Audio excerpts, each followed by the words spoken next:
오늘 하나님 말씀 보겠습니다. 구약 성경 사사기 14장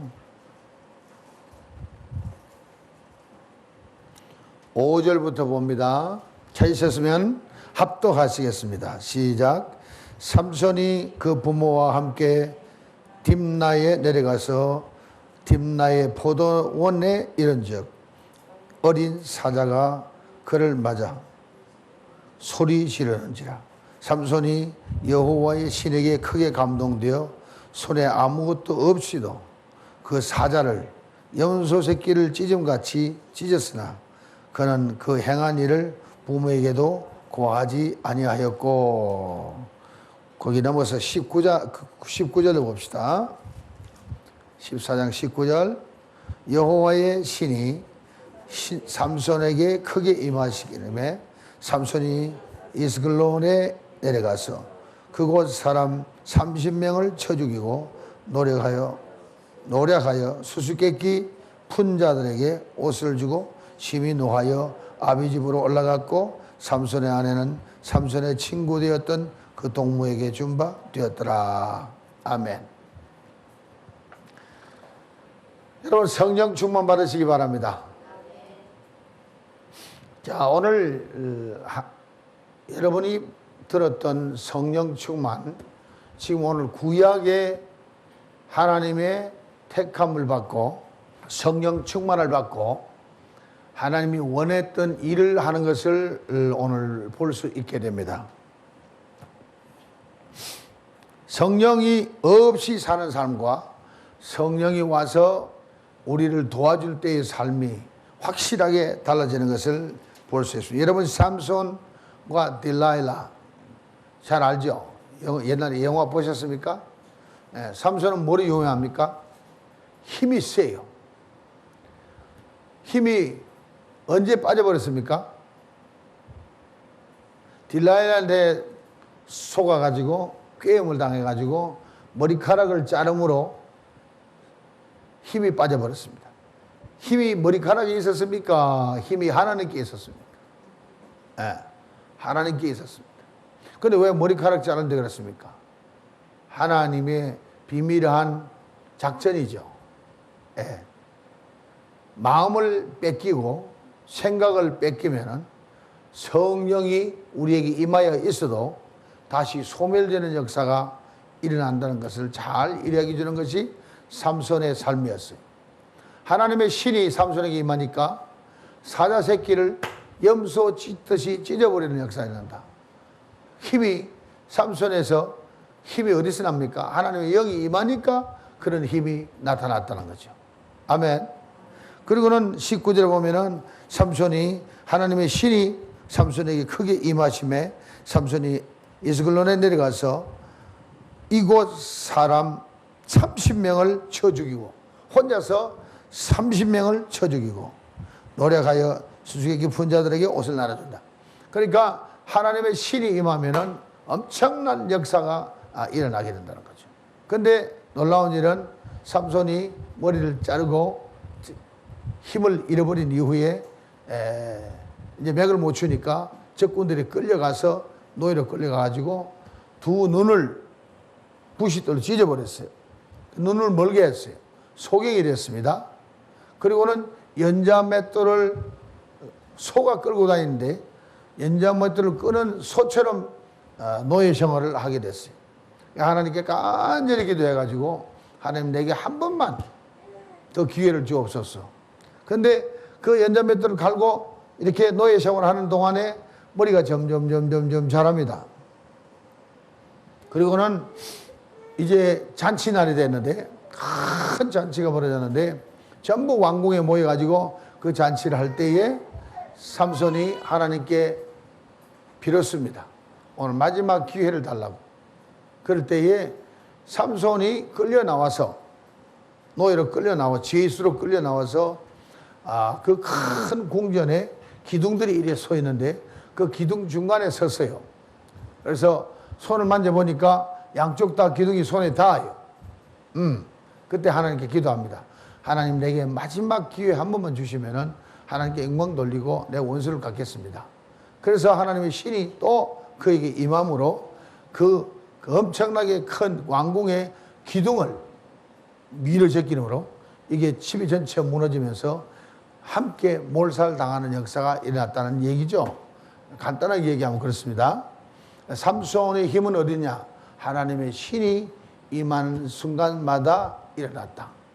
그럼 하나님의 신이 오늘 삼손에게 임할 때는 역사가 일어나고 하나님의 신이 임하지 않을 때는 역사가 일어나지 않는다는 거죠. 한 번 더 우리 사사기 앞에 6장 가봅시다. 사사기 6장, 여러분이 잘 아는 기드온의 얘기를 오늘 잠깐 드리겠습니다. 6장 34절 봅시다. 6장 34절. 하나님의 신이 기드온에게 강림하시니 기드온이 나팔을 불매 아비에셀 족속이 다 모여서 그를 쫓고 기드온이 또 사자를 온 므낫세에 두루보내어 그도 모여서 그를 쫓고 또 사자를 아셀과 스불론과 납달리에 보내매 그 무리도 올라와서 그를 영접하더라. 자, 기도는 얘기를 잠깐 드려봅니다. 또 원래 아마 좀 동네에서는 알아주는 집안의 아들이었던 것 같아요. 상당히 똑똑하고 하나님을 알고 하나님을 경외하는 사람인데 적군이 쳐들어와 가지고 12여만 명이 진을 치고 장기 작전을 벌리는 바람에 이 성 안에 갇혀 있는 기드온의 백성들은 양식이 다 끊어졌습니다. 곡식이 있어서 곡식 틀에서 곡식 빻는 소리가 나면은 적군이 쳐들어와 가지고 곡식을 뺏어가 버립니다. 그러니까 포도즙 틀에다가 곡식을 뼈 빻으면서 소리를 내지 않고 조용히 이렇게 숨어서 살 정도로 완전히 적군에게 지배를 당할 때 소망이 끊어지고 도무지 이 나라가 구원될 만한 가능성이 전혀 없었다 이거죠. 이럴 때 하나님이 천사를 보내가지고 기드온을 만나게 하시고 기드온에게 큰 용사여 하고 외칩니다. 그러니까 기드온이 내가 무슨 큰 용사냐. 내가 이렇게 나라가 어려움을 당하고 동네가 어려움을 당해도 내가 아무것도 할 수 없는 무력한 존재인데 어떻게 내가 큰 송냐냐. 그런데 천사장 그럽니다. 내 힘을 의지하여 내 민족을 구원하라. 엄청난 비전을 주는 거예요. 그러니까 기드온이 그 천사를 대접하느라고 제물을 가지고 오죠. 반석 위에 제물을 올려놓고 그 찾아온 천사가 거기에 지팡이를 대고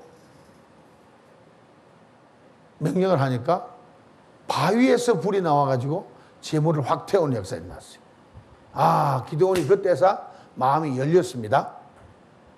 그래도 의심이 갔어. 왜? 너무 찌들렸으니까.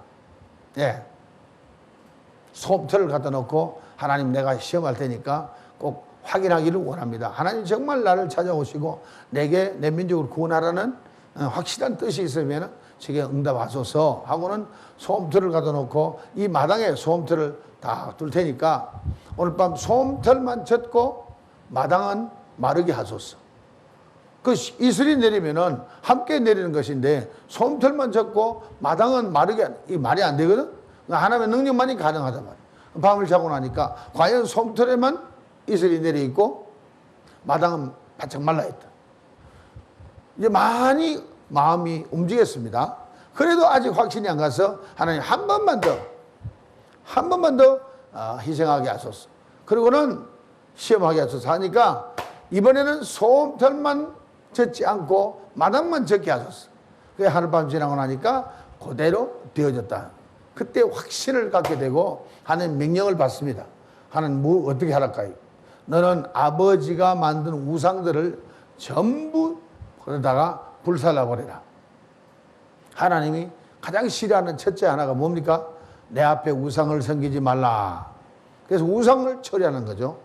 그러니까 기드온이 친구들과 함께 밤에 가서 아버지의 비즈니스, 사업인 우상 만들어 놓은 걸 전부 끄집어내다가 다 불살라버리고 또 용기 백배해서 동구밖에 동네 중앙에 놓여 있는 아스라 선지 상도 아스라 상도 찍어다가 불을 질러버렸어요.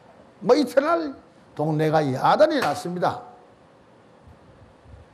왜? 자기들 신한테 절하러 나왔더니 예배하러 나왔더니 기도하러 나왔더니 상이 없어져 버렸단 말이에요. 그러니까 동네 사람들이 전부 몰려서 기도원의 집에 달려왔습니다. 그 정도로 동네 사람들이 의심할 만한 사람은 기도원밖에 없다는 거죠. 그러니까 역시 기도원은 하나님의 사람이었다는 것을 볼 수 있죠. 그러니까 아버지가 자기 사업을 다 망쳐먹으면 그 아들을 오히려 편을 들어서 너희들이 바알과 시빌해야지 왜 기도원과 시빌하느냐. 그래서 여룻바알이라는 별명이 붙은 것이 기도원이 됐어요. 기도원이 거기서 이제 확신을 얻고 다시 한번 백성들을 이제 모읍니다. 백성을 모으니까 한 3만여 명이 모였어요. 하나님이 너무 많다. 너무 많으니까 집안 걱정하고 자식 걱정하고 마누라 걱정하고 이런 사람들은 염려 많은 사람들을 다 돌려보내라. 그러고 나니까 10,000명밖에 안 남았어요. 아직도 많다. 저 10,000명들을 데리고 개울가로 내려가서 물을 마시게 해라. 2 종류가 나올 테니 2 종류가 나오면은 내가 지시한 대로 하라. 근데 사람들이 내려가서 개울에 물을 퍼먹는데 손을 움켜가지고 물을 이렇게 고기를 안 숙이고 먹는 사람이 있고 어떤 사람은 머리를 쳐박고 물에다가 입을 대고 물을 마시는 사람이 있다. 하나님이 물을 들고 이렇게 입에다가 마시게 하는 사람만 남기고 나머지는 다 집에 보내라. 다 보내고 나면 몇 명 남았어요? 300명. 300명 남았어요. 그 300명을 데리고 또 전쟁을 하려니까 불안합니다. 적군 속에 들어갔어요. 적군 속에 들어가니까 밤에 살짝이 적군 속에 들어가는데 텐트 속에서 적군들이 대화가 들려옵니다. 무슨 대화가 오느냐? 야야야 꿈을 꿨는데 산 꼭대기에서 떡덩이가 굴러 내려오는데 그 떡덩이 우리가 막 치워서 다 죽더라. 그 옆에 있는 친구가 그건 말이야 기도원의 칼이야. 기도원의 칼이 몰려오면은 우리가 다 죽게 돼. 세상에 적들이 자기를 알아주는 거요. 그러니까 얼마나 확신이 오는지 됐다 하고 돌아와가지고는 백성들을 300명을 잘 모아가지고 이제는 몸을 짭니다. 그랬더니 백성들도 그를 인정해주고 믿어주면서 여호와의 칼이여 하나님의 기도원의 칼이여 하고 막 외쳐주면서 기도원을 인정하고 섬겨주고 존경해주고 따라줍니다. 거기에 용기를 완전히 얻어서 정말 하나님이 시킨 대로 항아리에다가 횃불을 넣어가지고 전쟁터로 나갑니다. 전쟁터에 가면 칼을 들고 나가야지 항아리를 들고 아줌마도 아니고 항아리에다가 횃불을 넣고 그렇게 간단 말이에요. 시킨 대로 하는 거예요. 그래서 오늘 하나님의 신이 임하니까 기도원이 소리를 질러서 그들에게 외치니까 함께 외치면서 항아리를 깨트리고 그 안에는 횃불을 틀어버리니까 갑자기 깜깜한 밤이 환해지면서 함께 막 기도원의 칼이여 여호와의 칼이여 하고 막 외치니까 적군들이 자다가 놀래가지고 큰 군대가 몰려온 줄 알고 서로 일어나서 칼을 들고 막 자기끼리 찔러 죽이는 역사가 일어나는 거예요. 그날 밤에 완전히 항아리만 들고 나갔던 백성들이 전쟁에 승리했습니다. 모든 어떻게 전쟁을 해야 되며 무엇을 해야 되면 확실하게 가르쳐 주시는 거예요. 이 성령이 충만해지면은 이렇게 인생이 완전히 달라진다는 거죠. 이런 걸 기도원이나 오늘 삼손을 보면서 아하 나도 성령의 충만함을 받으면 그런 역사가 일어나겠구나. 아멘. 예, 민수기 11장 봅시다. 오늘 성경 좀 찾아봅니다. 민수기 11장 24절부터 봅시다. 모세가 나가서 여호와의 말씀을 백성에게 고하고 백성의 장로 70인을 모아 장막에 둘러 세우매 여호와께서 구름 가운데 강림하사 모세에게 말씀하시고 그에게 임한 신을 70 장로에게도 임하게 하시니 신이 임하신 때에 그들이 예언을 하다가 다시는 아니하더라. 네, 모세에게 하나님의 신이 임했습니다. 그렇죠?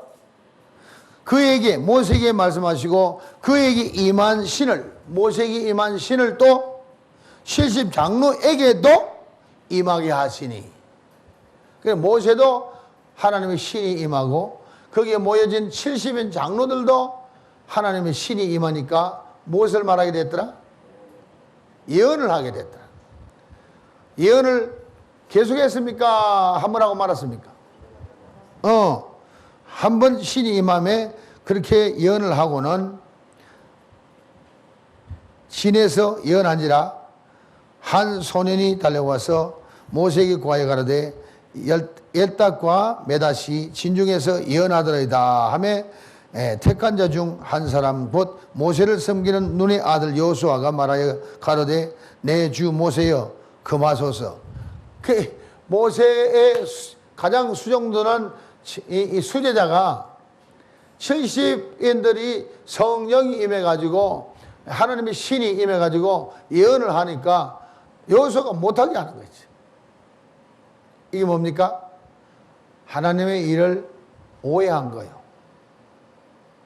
오해한 거예요. 여러분이 성령의 충만함을 받고 하나님의 신이 여러분에게 임하면은 성령 충만 받게 되고, 성령 충만 받게 되면은 이 세상이 알지 못하는 일을, 기적을, 표적을, 이사를 행할 때가 있어요. 그러면 이 주위에서 오해를 받을 수가 있습니다. 그러니까 미리 알고 그런 일이 임하도록 행해도 염려하고 두려워하지 않기를 바랍니다. 아멘. 자, 민수기 24장. 민수기 24장. 구약에서 일어난 성령 충만한 역사를 우리가 알아야 됩니다. 민수기 24장 2절 봅니다. 눈을 들어, 찾았습니까?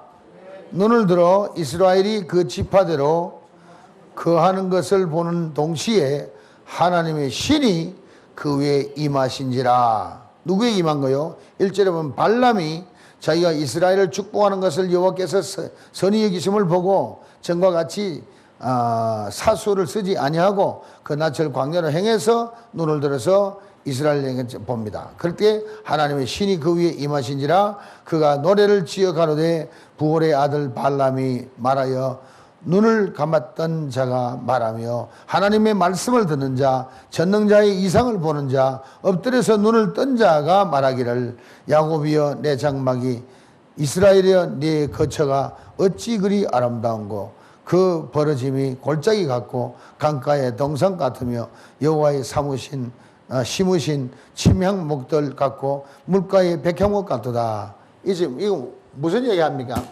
지금 발람이 가서 발락에게 축복을 해달라는데 이놈은 하나님을 안 섬기고 우상을 섬겨. 그래서 발락을 위해서 축복 기도하라고 그러는데 하나님의 신이 임하는 바람에 하나님의 신에 이끌려서 오히려 이스라엘을 축복하는 역사가 일어나 버린다. 그래 저걸 저주하는 역사가 일어난단 말이에요. 하나님의 정말로 신의 감동을 내고 충만하게 되면은 하나님의 뜻대로 말하게 되고 하나님 뜻대로 행하게 되고 하나님 뜻대로 하나님 영광을 돌리게 되는 것을 믿으시기 바랍니다. 네, 사람의 사술에 끌려가지 아니하고 사람 생각에 끌려가지 아니하고 하나님의 신에 충만하면은 하나님의 사람이 된다는 거예요. 할렐루야. 이걸 보고 신약에서 뭐라 그랬어요? 은혜의 선물을 따라 하나님의 일꾼이 되라. 기억납니까? 은혜의 선물을 따라서 하나님의 일꾼이 되라. 그러니까 하나님의 일꾼은 하나님의 신이 임해야 하나님의 일꾼이 된다는 것 믿으시기를 바랍니다. 사사기 3장 앞에 가봅시다. 사사기 3장. 온니엘이라는 사람이 있는데, 온니엘이라는 사람이 사사기 3장 10절 크게 봉독합니다. 시작.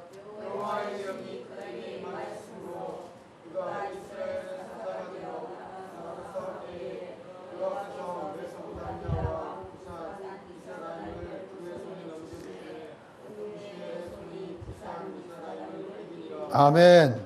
여호와의 신이 그에게 임하셨으므로 그가 이스라엘 사사가 되어 나가서 싸울 때에 여호와께서 메소포타미아 왕 구산 리사다임을 그 손에 붙이심에 온니엘의 손이 구산 리사다임을 이기니라. 그 땅이 태평한 지 40년에 그 그니사의 아들 온니엘이 죽었더라. 하나님이 온니엘에게 임하셔서 신이 임하셔서 그를 강하게 하니까 전쟁에 이기게 하고 나라가 평정이 되고 평안한 가운데 벌써 40년 동안 성령에 이끌려서 나라를 다스리고 나라가 평안하게 됐더라. 우리 이명박 대통령이 하나님의 신이 임하여서 하나님의 신의 능력으로 나라를 다스리면 얼마나 좋겠어요. 아멘. 예. 내가 며칠 전에 용서하세요. 김영삼 장로님이 대통령이 됐는데 그 양반은 성령 세례를 못 받았어요. 성령에 이끌려서 장로가 된 게 아니라 청와대 안에 있는 부처를 못 버렸대요.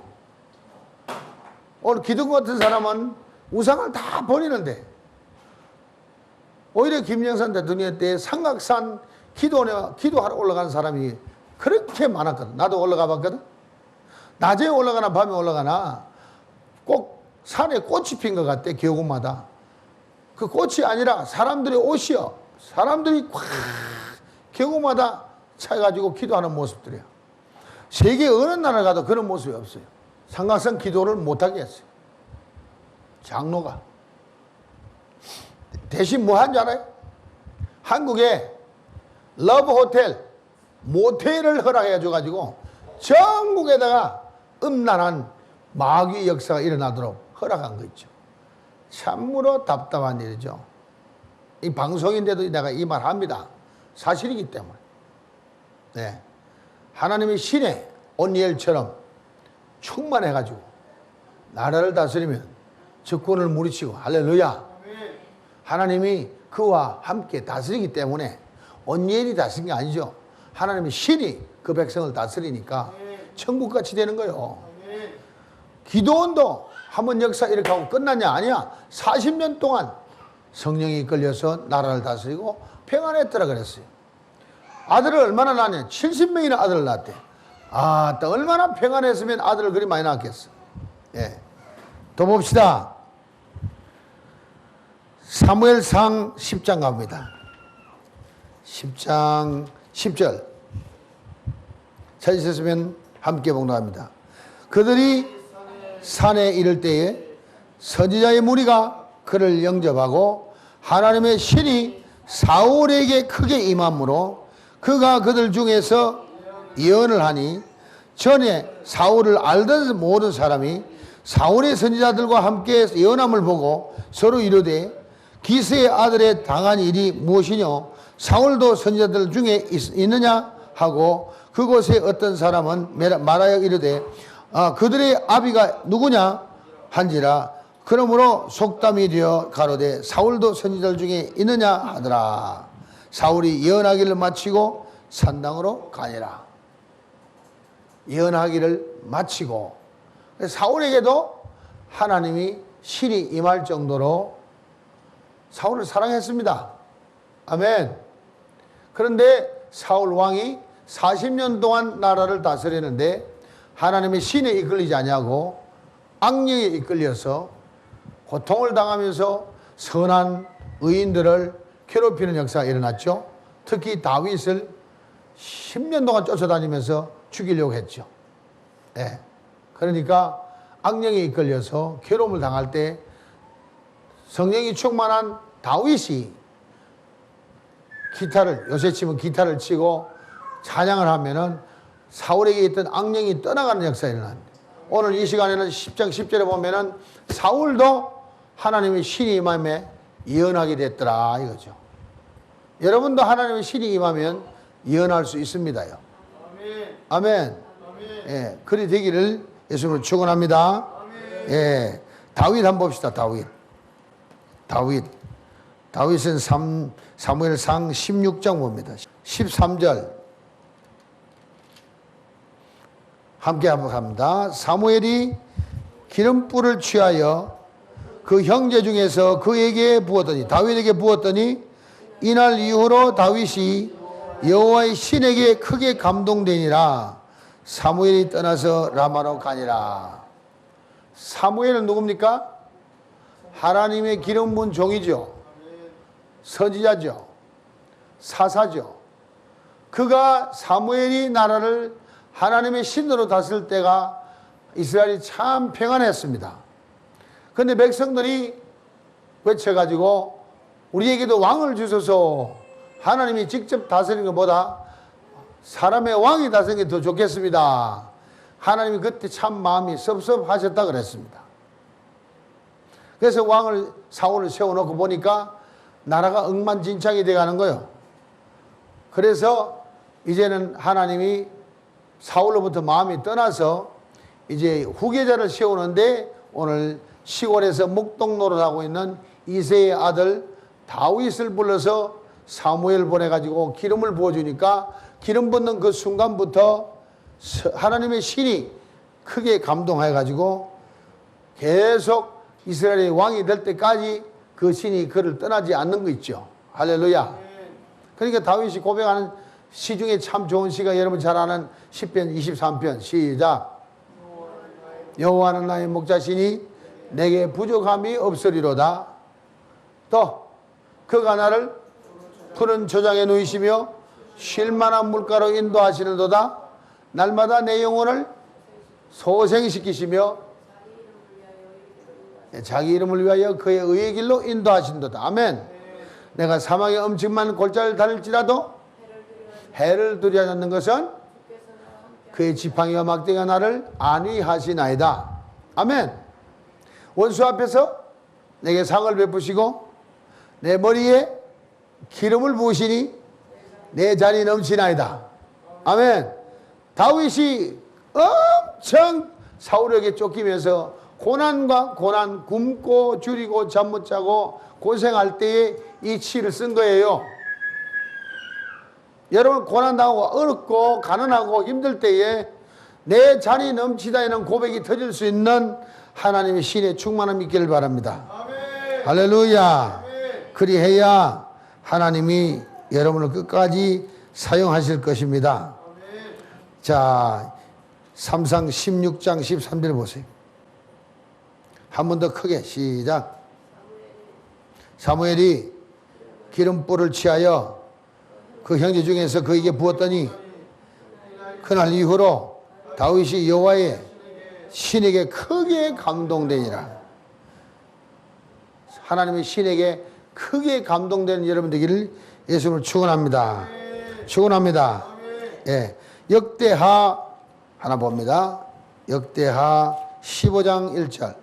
하나님의 신이 오벳의 아들 아사랴에게 임하심에 저가 나가서 아사를 맞아 이르되 아사와 및 유다와 베냐민의 무리들아 내 말을 들으라. 너희가 여호와와 함께하면 여호와께서 너희와 함께 하실지라. 너희가 만일 저를 찾으면 저가 너희를 만난 바 되시려니와 너희가 만일 저희를 버리면 저도 너희를 버리시리라.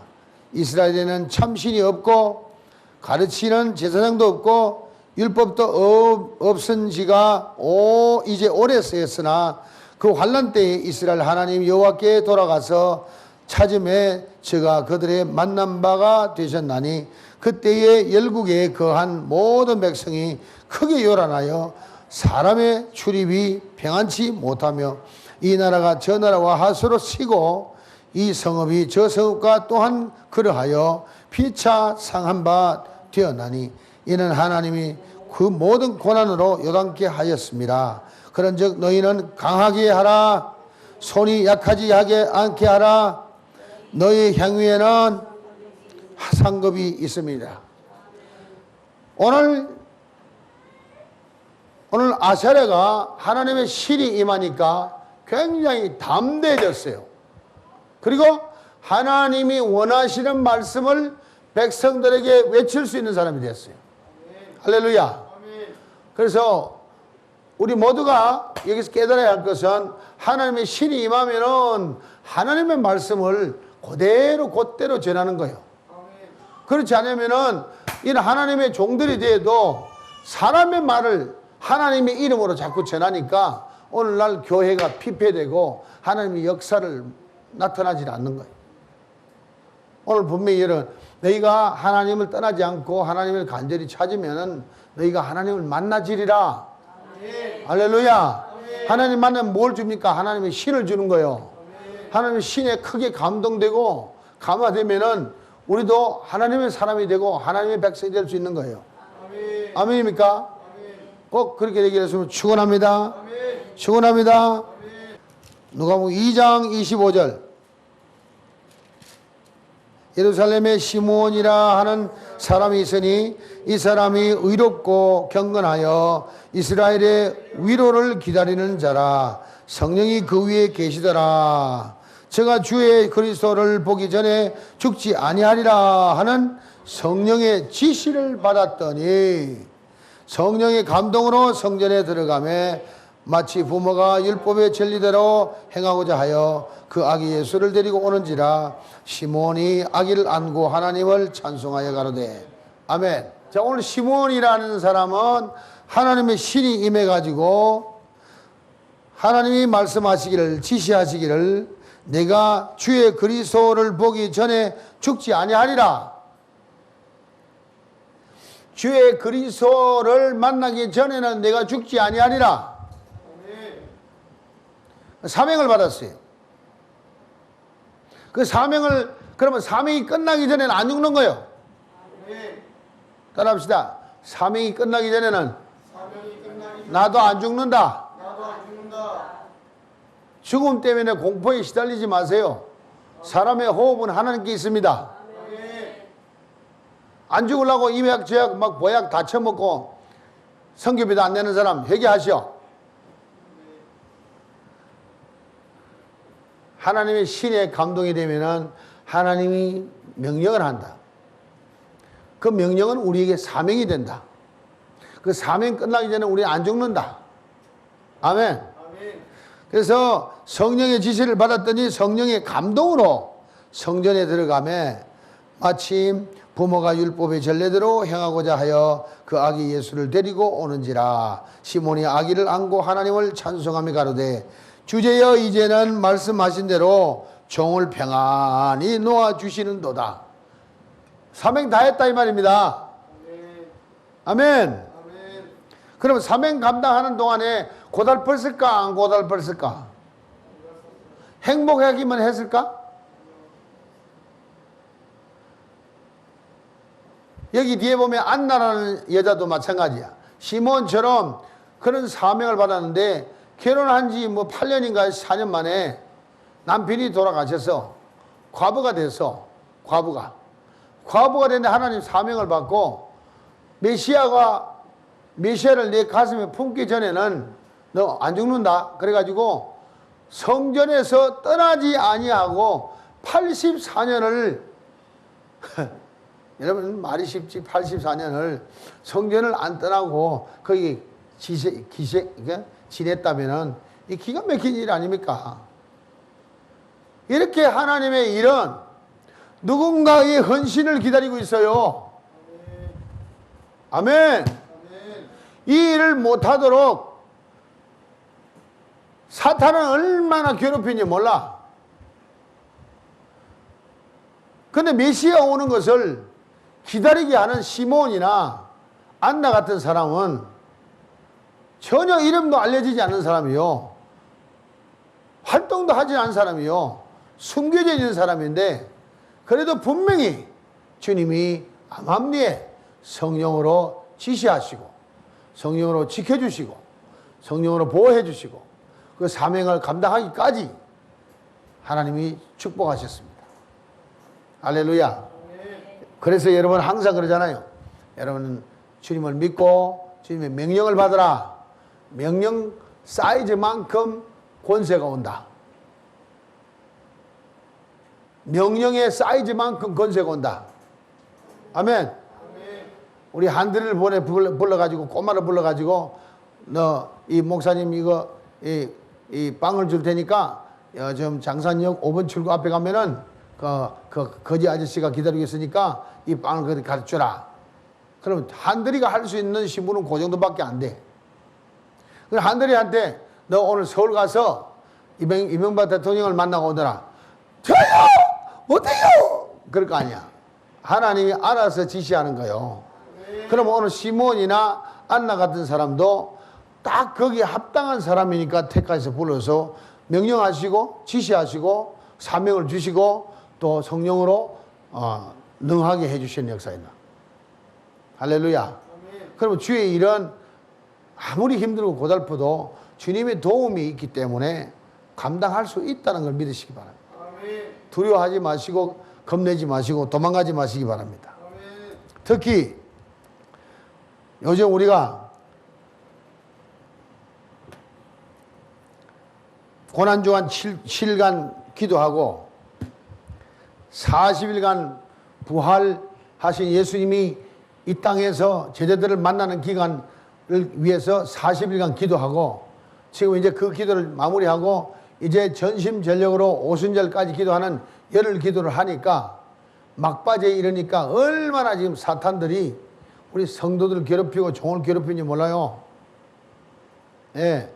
이걸 모르고 사탄이 시험하는 줄 모르고 하나님이 이걸 시험한 줄 모르고 이런 귀중한 때에 힘을 합하지 않냐고 마음을 합하지 않냐고 자꾸 흩어지면은 낙오되면은 하나님의 신이 그를 떠날 수 있습니다. 아, 너는 사용할 수 없겠구나. 너는 버려야 되겠구나. 하나님의 신이 버리면 버려지는 거예요. 하나님의 신이 감동을 주면 크게 감동할수록 하나님 역사를 계속 할 수 있는 거예요. 아멘. 귀신의 속삭임에 그 생각을 뺏기고 마음을 뺏기버리면은 마귀의 종이 된 거죠. 하나님의 종이 아니라 마귀의 종이 되는 거죠. 우리 정신을 차려야 돼요. 저도 여러분도 마찬가지요. 이런 중대한 일을 할 때에 마귀가 우리를 시험합니다. 네. 잘 견뎌서 주의 사명 감당할 수 있는 여러분 되기를 예수님 축원합니다. 축원합니다. 누가복음 1장 15절 함께 봉독합니다. 시작. 이는 저가 주 앞에 큰 자가 되어 포도주나 소주를 마시지 아니하며 모태로부터 성령의 충만함을 입어 이스라엘 자손을 주 곧 저희 하나님께로 많이 돌아오게 하였음이니라. 누가? 세례 요한이. 아멘. 세례 요한은 예수님보다 6개월 먼저 태어났습니다. 사가랴 세례 요한의 아빠가 엘리자벳과 결혼해 사는데 아기를 못 낳아요. 늙어까지. 근데 하나님 천사가 와서 그를 잉태하게 하고 미 6개월이 됐을 때 또 마리아가 성령의 감동을 받고 사람의 씨를 받지 않고 성령의 씨를 받아가지고 하나님의 씨를 받아가지고 예수를 잉태하고 잉태한 그 순간에 이제 아기가 이제 생겼으니까 입덧이 나고 그러니까 이제 그 동네 인기가 배가 불러오니 처녀가 배가 불러오니까 어떻게 그 동네에 있어. 그래가지고 엘리자벳 사촌 집에 휴가로 온 겁니다. 집에 들어서니까 주님이 오니까 그죠? 마리아의 뱃속에는 주님이 잉태한 거예요. 주님이 오시니까 세례 요한이 엘리자벳 태속에서 막 뛰는 거예요. 춤을 추고 6개월 된대. 그러니까 성령이 충만해가지고 언제부터? 태속부터 성령이 충만해가지고 와, 그거 신기하다 그죠? 태속에서도 성령이 충만하다 이거지. 그만큼 생명이라 이게 생명. 그래서 태속에서도 생명이라 이거죠. 아멘.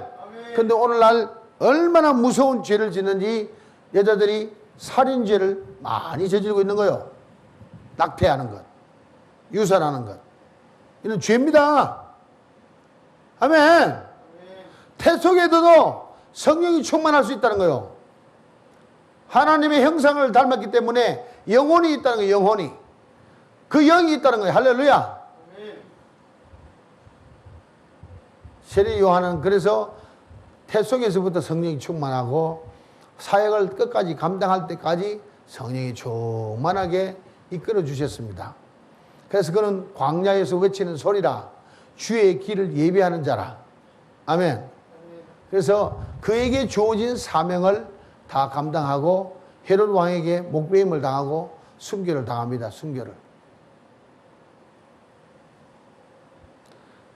오늘 읽어본 여러 가지 구약 속에서 마지막 신약까지 성령의 충만함, 성령의 신이, 하나님의 신이 크게 임함으로 감동되어지고 감화되어지고 인생이 바뀌어지고 능력이 생겨나고 나라를 다스리고 자기만 평안한 게 아니라 백성까지도 평안하게 하는 엄청난 역사를 오늘 볼 수가 있었습니다. 할렐루야. 그러나 잘 들으세요. 여기에서 성령의 충만한 역사는 하나님이 원하시는 만큼만 하시고 성령이 소멸되어 버렸습니다.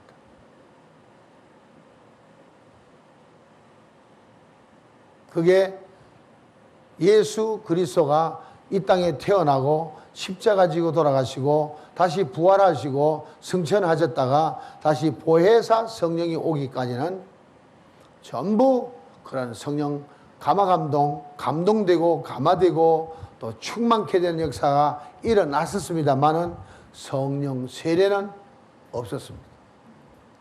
성령 세례는 보혜사라는 이름으로 다시 오순절날 이 땅에 임하여 오실 때에 예수님이 보혜사라는 이름으로 성령으로 오셨을 때에 그때부터 성령 세례가 임하였습니다.